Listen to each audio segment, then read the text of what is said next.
blood cells that mediate adaptive immunity, and those are lymphocytes. And so this would result in specific antigen recognition in which those lymphocytes that are referred to as naive lymphocytes at this point, because they're produced, they enter the bloodstream, and they circulate and survey all these specialized tissues, secondary lymphoid, these specialized lymphoid tissues, they survey for the presence of infection in the body.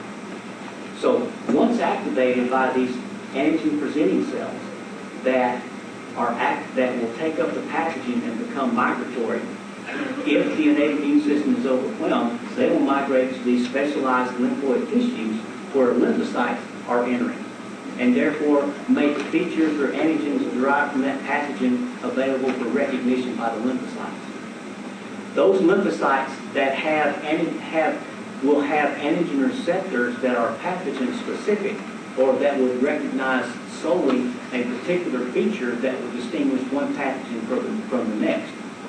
Whereas macrophages see all gram-negatives as the same, and all gram-positives as the same, and parasites and so forth. They see broad groups of pathogens as the same through their broadly specific antigen receptors. Lymphocytes have a single type of antigen receptor with a single specificity, and therefore those lymphocytes that express an antigen receptor with the appropriate specificity for one of these particular features of this particular pathogen will become activated in these secondary lymphoid tissues. And upon activation by these antigen-presenting cells, they will also provide other activation signals. So it would be recognition of specific antigen that they have a receptor for, as well as cytokines that are released by the antigen-presenting cell that will induce those lymphocytes, those, I'll call them valuable lymphocytes, because out of a large population of lymphocytes in the body, those are the few that have specificity for the pathogen at hand. Those cells will be induced by cytokines released from the antigen-presenting cell to proliferate, to expand the numbers of these valuable few lymphocytes. And then the lymphocytes will be induced by the antigen-presenting cells to differentiate into effector cells. So an effector cell is a lymphocyte that has differentiated to a point that it has acquired the characteristics needed to eliminate the pathogen from the body. So initially they're called naive lymphocytes because they essentially are maintaining surveillance of the body for the presence of infection. Once activated to mediate an adaptive immune response to an infection that's become established, those lymphocytes will be induced to proliferate to expand their number several rounds of cell division. And then those daughter cells will then be induced to differentiate to effector cells, which means they have fully differentiated and acquired the characteristics needed to eliminate the pathogen. And so their effector function is the actual physiological process of eliminating the pathogen.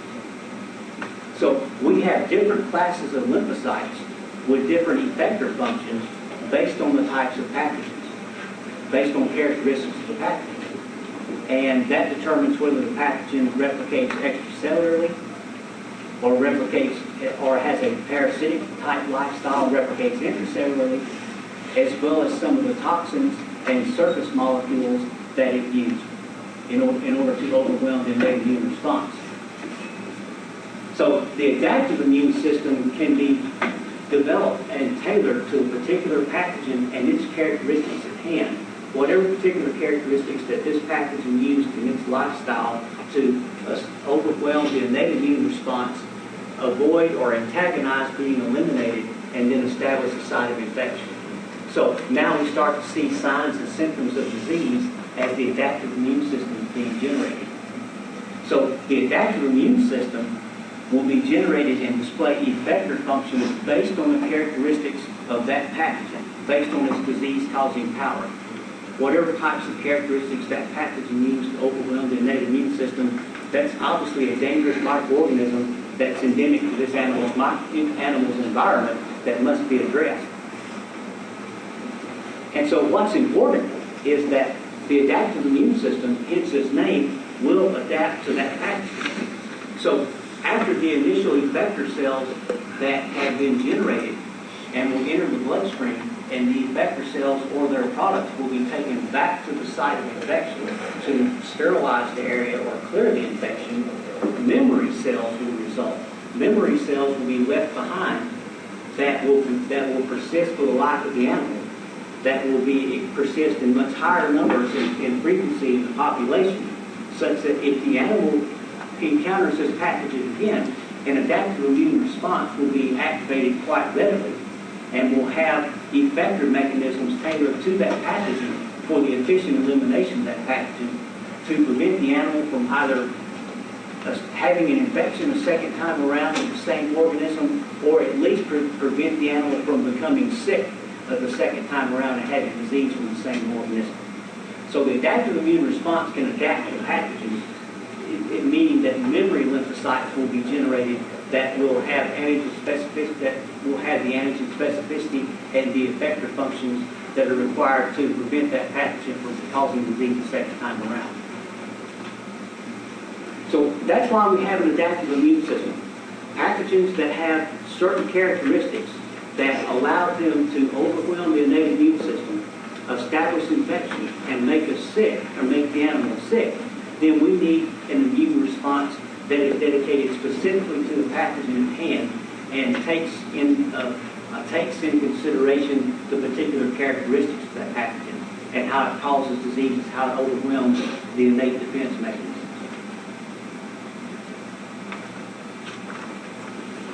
So I'll finish up the rest of the presentation on adaptive immunity. Let's talk about lymphocytes and how they generate their antigen specificity.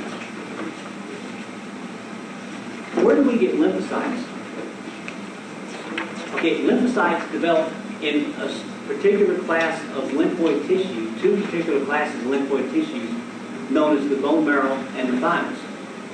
So the bone marrow, first of all, is responsible for the generation of all blood cells, white blood cells and red blood cells and platelets. And in addition, the bone marrow is responsible for generation of one particular arm of lymphocytes that are responsible for one particular arm of the adaptive immune response. And so those lymphocytes are activated primarily to deal with pathogens that replicate extracellularly and produce toxins. And so that is how they cause disease. So those particular lymphocytes develop in the bone marrow are activated when we have an extracellular pathogen, and especially a pathogen that's producing a toxin that needs to be remedied. Because when the toxin binds to the specific receptors on healthy cells, then the disease process is initiated. The other arm of the immune response, and this is a cell-mediated type arm, those lymphocytes develop in the thymus. And so those lymphocytes are responsible, have essentially two broad functions. One is to recognize and eliminate infected cells. And that's to deal with pathogens that have a parasitic type lifestyle that invade cells and use the host machinery for macromolecule synthesis in which to replicate themselves. And then, on the other hand, there's a class of T lymphocytes or T lymphocytes or T cells because they're thymus derived. Another class of those lymphocytes are responsible for activating and controlling immune responses, in that they provide activation signals to other cells that are participating in eliminating the infection. So we have two arms of the immune system. One arm is humoral immunity mediated by B cells or bone marrow derived cells that's responsible for extracellular pathogens and their products. And then we have another arm of the adaptive immune system, a cell-mediated type of immune system, that is dedicated to the recognition and elimination of infected cells, as well as providing activation signals to other cells that are responding to the same pathogen. And so the adaptive immune system deals with how the pathogen replicates and what characteristics it has that would allow it to overwhelm the innate immune response. The adaptive immune system has two broad classes of lymphocytes to not only specifically recognize the pathogen, but to address some of its characteristics, some of its disease-causing power.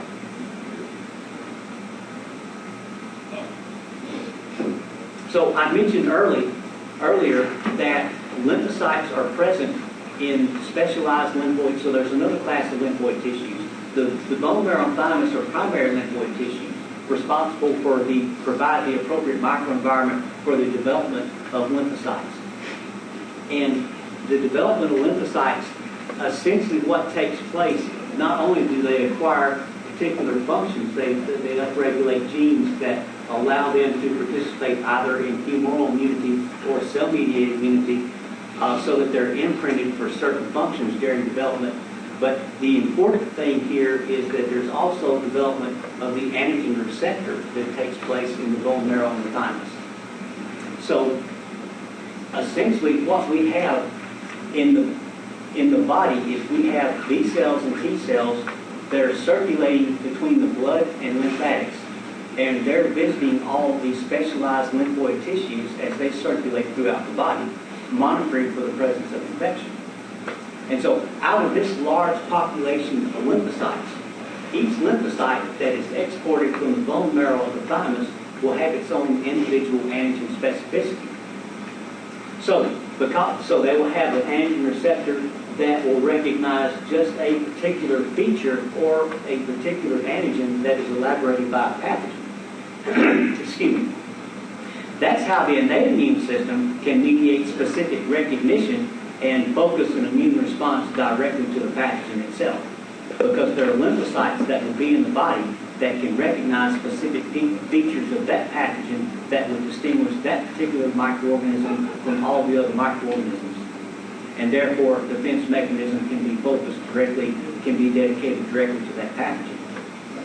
So how does that happen? How do we have a large population of lymphocytes circulating in the body, maintaining surveillance of infection, each with its own separate and different antigen specificity, such that the animal can make an adaptive immune response to any pathogen that it could ever encounter that could establish an infection that could overwhelm the innate immune system and cause the activation of the third layer of protection, the adaptive immune system.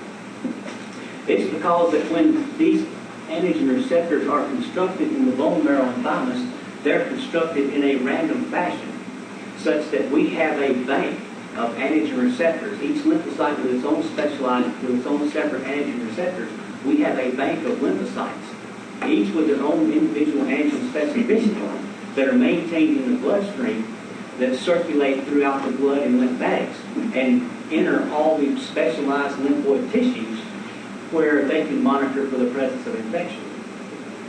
And so this is a random process where each lymphocyte is programmed to construct an antigen receptor of a particular specificity. So that's one job of the primary lymphoid tissue. And so this is constructed at random to recognize proteins, polysaccharides, carbohydrates, and nucleic acids that are unique to pathogens but would not be found in host cells. However, during this random construction process, obviously, there's going to be a large number of lymphocytes that just by chance will be able to recognize host proteins and host polysaccharides and host lipids and host antigens.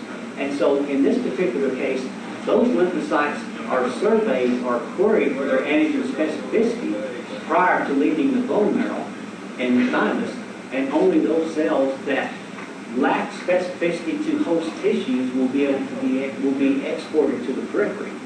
Those that just by chance, because of the random construction of antigen specificity, that can recognize host tissues will be culled, most of them will be culled from the population. And then there's additional mechanisms in the periphery to prevent their activation. So there are some lymphocytes that can respond to one's own tissues that this process, not every particular antigen of the body can be expressed in these tissues in this screening process. So there